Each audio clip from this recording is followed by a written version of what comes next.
Hello दोस्तों। स्वागत है आपका आज के एक नए वीडियो में जिसमें हम अच्छे से डिटेल में एक्सप्लेन करने वाले हैं कि इंजीनियरिंग के 4 साल के बाद आपके पास क्या क्या ऑप्शंस बचते हैं और आप क्या चूज कर सकते हैं। सो उसके ऊपर हम आज अच्छे से डिस्कशन करने वाले हैं। सबसे पहले मैंने हर बार अपने वीडियो में यही बात बोली है, तो आपको भी अब पता चल गया होगा कि कौन सी है। Decide your goal. अब यहाँ पे मैंने 4 पॉइंट्स लिखे हैं इसको एक्सप्लेन करने के लिए।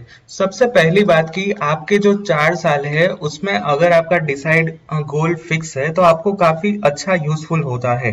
दूसरी बात कि आपका जो एक पाथ है वो क्लियर हो जाता है। आपको फर्स्ट ईयर सेकेंड थर्ड और फोर्थ में एक ही गोल रहता है कि मुझे प्लेसमेंट ही लेना है। सो आपका ये पाथ क्लियर होता है, आप कंफ्यूज नहीं होते हो। अगर आपका गोल है कि आपको गेट देनी है तो आपके 4 साल के दौरान सिर्फ गेट ही माइंड में घूमना चाहिए कि मुझे 4 साल के बाद गेट की एग्जाम देनी है। सो मेरा गोल यही है। अगर आपको अब्रॉड जाना है तो आपके दिमाग में होना चाहिए IELTS टोफेल जैसे एग्जाम, ठीक है। सो आपका एक पाथ क्लियर हो जाता है। उसके बाद ये कि आपको कोई कंफ्यूजन नहीं होता है अगर आपका गोल फिक्स होता है तो। अब फर्स्ट ईयर और सेकंड ईयर में क्या होता है कि मैंने काफी सारे स्टूडेंट्स को पूछा है कि 4 साल के बाद क्या करना चाहते हो, तो काफी सारे स्टूडेंट का एक ही आंसर होता है कि देखेंगे, जो होगा वो देखा जाएगा, क्योंकि हम 4 साल के बाद क्या होगा ये अभी से कह नहीं सकते।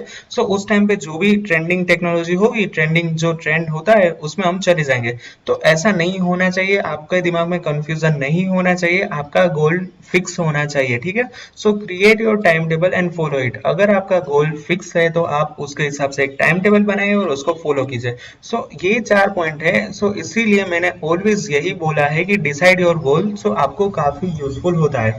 अब सबसे पहले यहाँ पे मैं आपको समझाऊं कि इंजीनियरिंग के बाद कौन कौन सा मतलब आपके पास रास्ता होता है, क्या क्या आपके पास ऑप्शन होते हैं। उससे पहले मैं सिर्फ इंजीनियरिंग करिकुलम के बारे में बताना चाहता हूँ कि इंजीनियरिंग में क्या क्या होगा 4 साल के दौरान।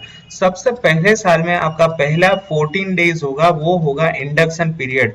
उसके बाद 8 सेमेस्टर आएंगे, सारे के सारे सेमेस्टर में 5 से लेके 6 एवरेज सब्जेक्ट आएंगे। हर एक सेमेस्टर के अंदर प्रैक्टिकल, असाइनमेंट, वाइवा और प्रोजेक्ट ये हर एक सेमेस्टर में आते हैं। सो ये चारों की चारों आपके हर एक सेमेस्टर में होगा। सो ये आठों के आठों सेमेस्टर में ये होने वाला है। इसके बाद इंटर्नशिप होगी, वो एक तो आपको करनी होगी, आप एक से ज्यादा भी कर सकते हो बट एक तो आपको करनी ही होगी।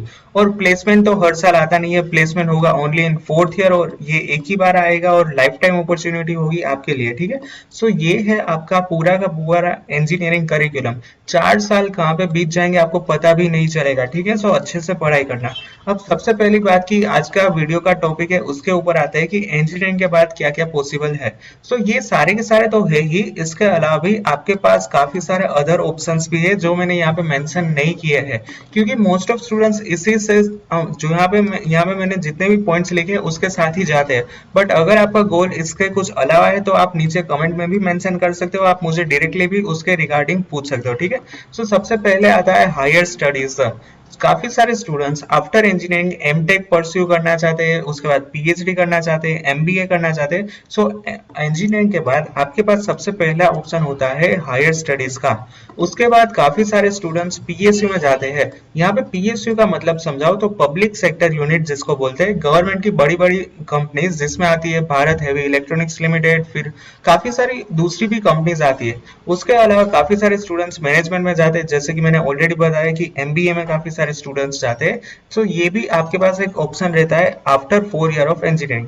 इसके बाद आता है एंटरप्रेन्योरशिप। काफी सारे लोग एंटरप्रेन्योर बनना चाहते हैं, सो वो अपना खुद का एंटरप्रेन्योरशिप ओपन करते हैं, ठीक है। उसके बाद सबसे ज्यादा स्टूडेंट इसी के साथ जाते हैं और वो है कैंपस प्लेसमेंट, ये भी अच्छी बात है, ठीक है। इसके बाद आता है सिविल सर्विसेज। यूपीएससी जीपीएससी जैसी सिविल सर्विसेज में भी काफी सारे स्टूडेंट्स आफ्टर इंजीनियरिंग में जाते हैं। और अभी रिसेंटली ही जीपीएससी सॉरी यूपीएससी का रिजल्ट डिक्लेयर हुआ है, उसमें जो टॉपर्स थी, वन ऑफ द टॉपर्स वो थी इंजीनियरिंग बैकग्राउंड से। सो ऐसा नहीं कि अगर आप इंजीनियरिंग में हो तो आपके पास यूपीएससी में पढ़ाई करने के लिए टाइम नहीं मिलेगा, ऐसा बिल्कुल नहीं है। अगर आपका गोल फिक्स है तो आप यूपीएससी भी क्रैक कर सकते हो, ठीक है। उसके बाद काफी सारे स्टूडेंट्स अपना खुद का स्टार्टअप स्टार्ट करते हैं आफ्टर 4 ईयर ऑफ इंजीनियरिंग, तो ये भी काफी अच्छी बात है। इसके बाद होता है certification course, Indian arm force जिसमें आता है इंडियन आर्मी, इंडियन नेवी और इंडियन एयरफोर्स। इसके अलावा भी काफी सारे आर्म फोर्स में काफी सारे बॉर्डर सिक्योरिटी फोर्स जैसी डिफरेंट डिफरेंट कैटेगरीज होती है। सो ये सारे के सारे पॉइंट्स आप 4 साल के बाद परस्यू कर सकते हो, आप इसमें जा सकते हो। इसके अलावा भी मैंने ऑलरेडी बोल दिया है कि इसके अलावा भी आपके पास काफी सारे ऑप्शंस होते हैं, बट ज्यादातर स्टूडेंट्स इसी सब के साथ जाते हैं। सो अब हम देखते हैं एक के बाद एक। यहाँ पे मैं आपको थोड़ा सा गाइड करने वाला हूँ कि आप किस तरह से इसमें से जो भी आपका गोल है उसमें मैं आपको गाइड करने वाला हूँ, ठीक है। सबसे पहले जैसे मैंने बोला कि वो है हायर स्टडीज, जिसमें आता है गेट, जिसकी मदद से आप अच्छे अच्छे Indian institute of technology, Indian institute of science और नेशनल इंस्टीट्यूट ऑफ टेक्नोलॉजी जैसे अच्छे से अच्छे आईआईटीज और एनआईटीज में एडमिशन ले सकते हैं। इसके अलावा भी टॉप प्राइवेट यूनिवर्सिटी जिसमें आता है वीआईटी वेलोर, फिर बिट्स पिलानी है, फिर काफी सारी अच्छी अच्छी प्राइवेट इंस्टीट्यूट में आप एमटेक कर सकते हो, ठीक है। और ज्वाइंट इसके लिए आपको मास्टर में आपको एडमिशन लेना पड़ेगा, और ये है joint admission test for master.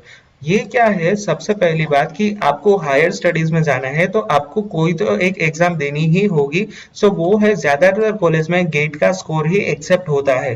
So gate के स्कोर के हिसाब से आप हायर स्टडीज में जा सकते हो, बट इसके लिए आपको सेकेंड और थर्ड ईयर से ही गेट की प्रिपरेशन स्टार्ट करनी होगी, तो आपको काफी गेट में अच्छे से अच्छे मार्क्स आने के चांस है।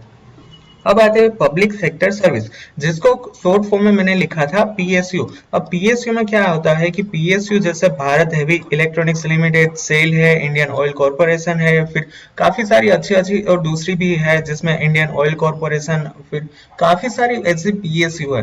बट इसके लिए पीएसयू में एडमिशन के लिए आपको डायरेक्टली गेट के स्कोर पे ही आपको एडमिशन होता है। सो अगेन गेट एग्जाम यहाँ पे भी काफी इंपॉर्टेंट रखती है, और पीएसयू काफी अच्छा ऑप्शन है आपके 4 साल के बाद। बट यहाँ पे मैं आपको कंप्यूटर और आईटी के स्टूडेंट्स के लिए एक टिप देना चाहता हूँ कि उसके लिए ये फील्ड थोड़ा सा डिफरेंट होगा, क्योंकि जितने भी पीएसयू है उसमें ज्यादातर कोर ब्रांचेस है जिसमें सिविल, मैकेनिकल और इलेक्ट्रिकल जैसे ब्रांचेस आते हैं। सो ये है पब्लिक सेक्टर यूनिट की जॉब्स। तीसरा आता है मैनेजमेंट। काफी सारे स्टूडेंट्स केट और सीमेंट जैसी एग्जाम के बाद हाई पे एमबीए के लिए एडमिशन लेते हैं। अब इसमें क्या होता है कि आपको काफी सारी अच्छी अच्छी जॉब्स मिलती है और इसमें रिस्पॉन्सिबिलिटी भी ज्यादा होती है। हाई पेइंग जॉब्स में अराउंड आपका 12 एलपीए से स्टार्ट होता है और आगे चल के अराउंड 50 एलपीए तक भी आपका सैलरी पहुंच जाती है। बट ये डिपेंड करता है कि आप कौन सी इंस्टीट्यूट से एमबीए जैसे मैनेजमेंट कोर्स करते हो। अब यहाँ पे एमबीए भी और दूसरे काफी मैनेजमेंट कोर्सेज भी आती है। आईआईएम से अगर आपने किया होता है तो फिर आपके पैकेज तो काफी हाई होते हैं, ठीक है। बट इसके लिए क्या करना पड़ता है, केट और सीमेंट जैसी एग्जाम आपको क्रैक करनी होती है। इसके बाद ही आपको अच्छे से अच्छे आईआईएम में एमबीए के लिए एडमिशन मिल सकता है, ठीक है। अगली बात है एंटरप्रेन्योरशिप। सबसे काफी सारे स्टूडेंट्स इसके साथ जाता है, काफी इंपॉर्टेंट होता है। सबसे पहले find a problem and solve it.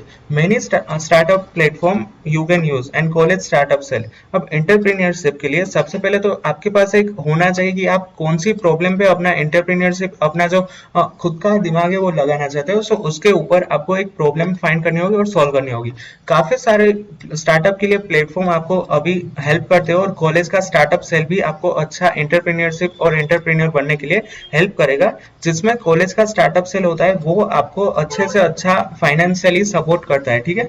अगला ऑप्शन होता है कैंपस प्लेसमेंट। ये यहाँ पे मैं आपको एक स्टार मार्क करना चाहता हूँ। इसका रीजन ये है कि सबसे ज्यादा स्टूडेंट, मोर देन 50% स्टूडेंट इसी के साथ जाते हैं, ठीक है।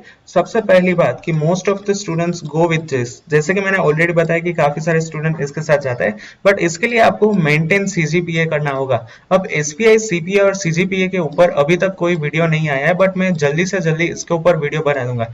एसपीआई, सीपीआई और सीजीपीए आपके जीटीयू के रिजल्ट के मार्क होते हैं। आपके स्कूल में कैसा होता है कि आपके स्कूल में क्या होता है, पीआर होता है कि मेरे कजिन को 99 पीआर आए, इसको 90 पीआर आए, इसको 80 पीआर आए। सो ये पीआर होता था, वो स्कूल में होता था। अब ये पीआर की सिस्टम चली जाएगी और इंजीनियरिंग में आ जाएगा एचपीआई, सीपीआई। और एचपीआई और सीपीआई किसमें से होगा, आउट ऑफ 10 पॉइंट्स पे। सो मेरे यहाँ पे आपको बताऊं तो मेरे अभी अराउंड 9 सीजीपीए चल रहे हैं, ठीक है। सो इस तरह से आपको एक सीजीपीए मेंटेन करना होगा। इसके ऊपर मैं अच्छे से आपको एक्सप्लेन करूंगा और मैं अपने खुद के रिजल्ट भी आपको दिखाऊंगा, तो आपको अच्छे से समझ में आ जाएगा, ठीक है। और इसके लिए आपको इंटरव्यू के लिए प्रिपरेशन करनी होगी और एक्स्ट्रा करिकुलम एक्टिविटीज भी करनी होगी, तो आपको प्लेसमेंट में सिलेक्शन होने के चांसेस काफी ज्यादा है, ठीक है। अगली बात करते हैं civil services. Civil services best है अगर आप देश के लिए कुछ सेवा समर्पण करना चाहते हो, तो फिर आपके लिए सिविल सर्विसेज बेस्ट है। इसके लिए आपको यूपीएससी एग्जाम क्रैक करनी होगी और उसमें प्रीलिमिनरी एग्जाम होगी, उसके बाद मेंस होगी और उसके बाद रिटन टेस्ट और इंटरव्यू आएगा। सो अराउंड 3 स्टेज में होता है यूपीएससी का क्लियरेंस, ठीक है। यूपीएससी एग्जाम इतनी टफ होती है ये सबने जाना है, बट अगर आप एक टाइम टेबल के साथ, अगर आपके एक अच्छे से माइंड सेट के साथ अगर आप इसको फॉलो करेंगे तो आप 100% यूपीएससी क्लियर कर पाएंगे। सो ये भी काफी अच्छा ऑप्शन है, civil services after 4 year of engineering. इसके अलावा मैंने आपको बताया था सर्टिफिकेशन कोर्स। इसमें अभी के हिसाब से ऑनलाइन सर्टिफिकेशन कोर्स का काफी ज्यादा ट्रेंड बढ़ा है। इसका रीजन क्या है कि लॉकडाउन होते ही काफी सारे प्लेटफॉर्म ने अपना सारा का सारा कोर्स ऑनलाइन कर दिया है। इसके अंदर आप Microsoft certification solution, certified ethical hacker, certified information security manager, Google cloud, Amazon web services, blockchain, data science और ये सारे के सारे टॉप सर्टिफिकेट्स है। अगर आपके पास ये सारे के सारे सर्टिफिकेट होते हैं तो आपको जॉब मिलने में काफी अच्छे से जॉब मिल जाएगी, काफी अच्छा आपका प्लेसमेंट होता है। ये सारे के सारे सर्टिफिकेशन कोर्स आपको कहीं पे फ्री में अवेलेबल होंगे और कहीं पे आपको पेड कोर्स होगा, ठीक है। और यहाँ पे मैंने हो सके तो वो मैं आर्टिकल भी नीचे दे दूंगा जिसमें मैंने टॉप 10 सर्टिफिकेशन कोर्स आपको दे दिए है, ठीक है। इसके बाद है इंडियन आर्म फोर्स, जिसमें आप इंडियन आर्मी, इंडियन एयरफोर्स और इंडियन नेवी ज्वाइन कर सकते हो। बट इसके लिए एक रिक्वायरमेंट होती है, ये होती है एयरफोर्स कॉमन एडमिशन टेस्ट। अगर आपको एयरफोर्स में जाना है तो उसके लिए एक ये टेस्ट आपको क्लियर करना होगा और इसके बाद आप एयरफोर्स में जा सकते हो। इसी तरह आर्मी और नेवी के लिए अपनी खुद की एंट्रेंस एग्जाम होगी और उसके बाद आप आर्मी और नेवी में जा सकते हो। लास्ट में है स्टार्टअप। काफी सारे स्टूडेंट्स अपना खुद का स्टार्टअप स्टार्ट करते हैं, बट इसके लिए आपके पास खुद का कोई अच्छा आइडिया होना चाहिए। सो उसके हिसाब से अगर आपका स्टार्टअप अच्छा होता है तो आपको एडिशनल सपोर्ट भी मिलता है अपने कॉलेज के साथ। उसमें फाइनेंशियली भी वो लोग हेल्प करते हैं, आपको एक ऑफिस प्रोवाइड करते हैं, इसके अलावा आपको फाइनेंशियली सपोर्ट प्रोवाइड करते हैं, आपको जितने भी टेक्निकल रिक्वायरमेंट होती है वो टेक्निकल रिक्वायरमेंट देते हैं। सो अगर आपका स्टार्टअप अच्छा है तो ये भी ऑप्शन अच्छा है, आप स्टार्टअप के साथ भी जा सकते हो। यही था आज के वीडियो के लिए। अगर आपको वीडियो रिलेटेड कुछ भी डाउट हो तो आप नीचे बेझिझक अपनी कमेंट जरूर से डाल देना, ठीक है। अगर आपको मेरे लायक कुछ भी क्वेरी हो तो मैंने मेरे सारे सोशल मीडिया प्लगइन नीचे डिस्क्रिप्शन में दे दिए हैं।